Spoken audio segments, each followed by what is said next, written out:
All right, so continuing on, um, you can see that in this portion of the road that we have here, you can see where the stones are used as that top finish layer, right?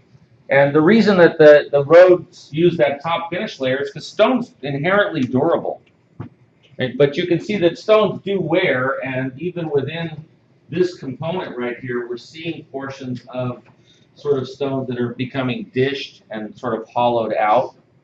Okay, they crack, they break, but they're much more durable than what you would find underneath it. Okay, I remember going to Mexico and climbing a pyramid that was called Coba, and it was really interesting because there were these black sort of stones that the pyramid was built out of. But from 1,000 years or 800 years of people walking on them, the stones have become dished, and that was just literally from people walking on it. Because you would look at the part where people climbed and they were dished there, but then off to the sides where they weren't dished, it was just a regular sort of stone surface. So, um, okay, so let's talk about some innovations that the Romans sort of expanded upon in construction technology. So one of the key things is the notion of the arch and the vault. Okay, so the arch they borrowed or took from the Etruscans.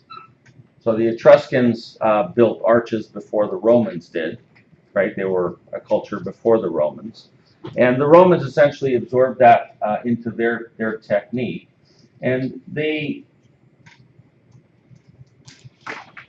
expanded upon the limitations of the Etruscan arch. They developed it into almost an art form.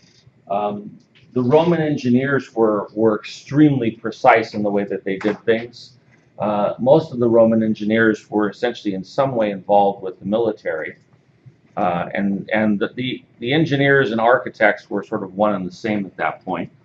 Um, but here you see this idea of an arch and a series of sort of supports that are underneath it. One of the things to think about in an archway is that an archway can be thought of as a means of providing an opening, right, from one place to another.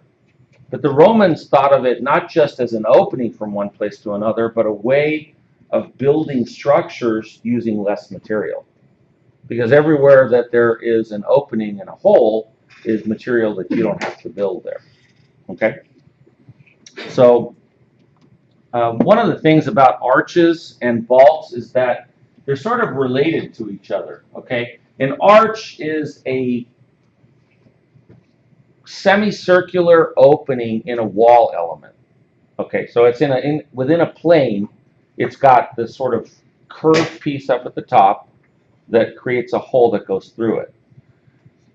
The idea of how it works, the notion of compression as a means of taking forces and bringing them down to the ground, right, gets extended into a three-dimensional sort of element called a vault.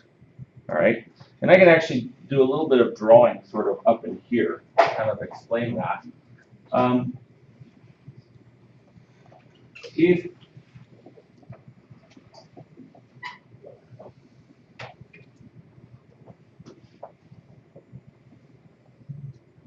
we draw this sort of diagram of this archway up at the top here, and there's a video that we're going to look at momentarily that's going to talk a little bit about that. The loads that are coming down on this thing are vertical, okay? And what happens is as the loads come here into the top portion of the arch, they're trying to push this thing down, but since this is wedged between the two elements that are adjacent to it, it can't go down, right? And so the force is transmitted sideways, right? And then the same thing occurs here. This piece can't fall out because it's wedged between these two, and so the forces, right, the cumulative load of all of these forces ends up coming down in 2 points, here and here. So this whole idea of taking a sort of wedge-shaped piece and using it to construct the arch is what makes it work. Now, a vault is essentially a three-dimensional extrapolation of an arch. So if this is an arch as a wall element here, right, or an arch in a wall element, then a barrel vault is a complete extension of that. Okay. Actually, sorry, that goes that way and that one disappears. And that's what we see up inside of here is we have the two-dimensional version of an arch, right, with the keystone at the top and all of the wedge-shaped stones to the side. And then to the side here, we see this idea of the arch extruded and turned into a series of barrel vaults.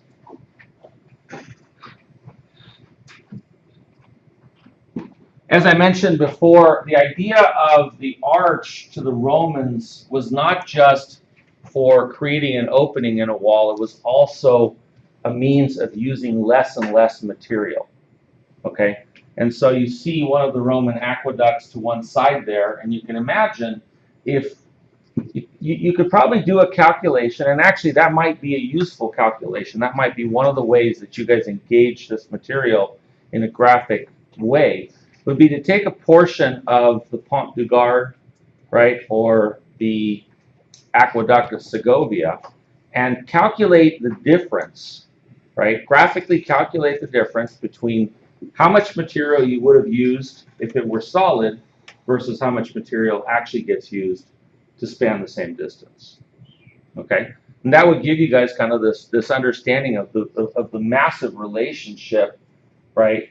The massive savings of time and effort and material that you get by essentially creating this perforated sort of wall.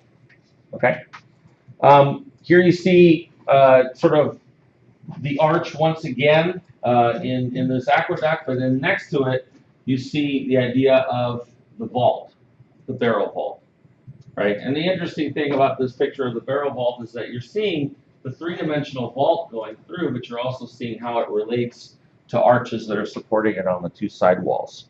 All right. Another three-dimensional cousin of the barrel vault, okay, is the dome. And so, whereas in this diagram that I've drawn up here, we have an arch, and over here we have a barrel vault, which is a one-dimensional extrusion of a arch.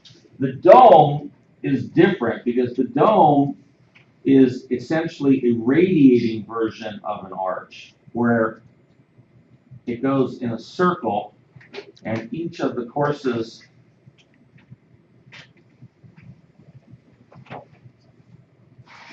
radiates from a center point. So instead of essentially putting an arch in front of an arch, in front of an arch, in front of an arch, in front of an arch, in front of an arch, in front of an arch, to create the barrel vault, now instead what we're doing is we're taking the arch and we're sort of three-dimensionally rotating it to create the dome. Okay. This right here is the Pantheon in Rome, and you can see the coffered sort of dome, as well as some of the archway elements that exist on the walls of the Pantheon. I also got to see this thing this summer. So I think we're gonna stop right here because there's some videos that relate to this that we're gonna take a quick look at.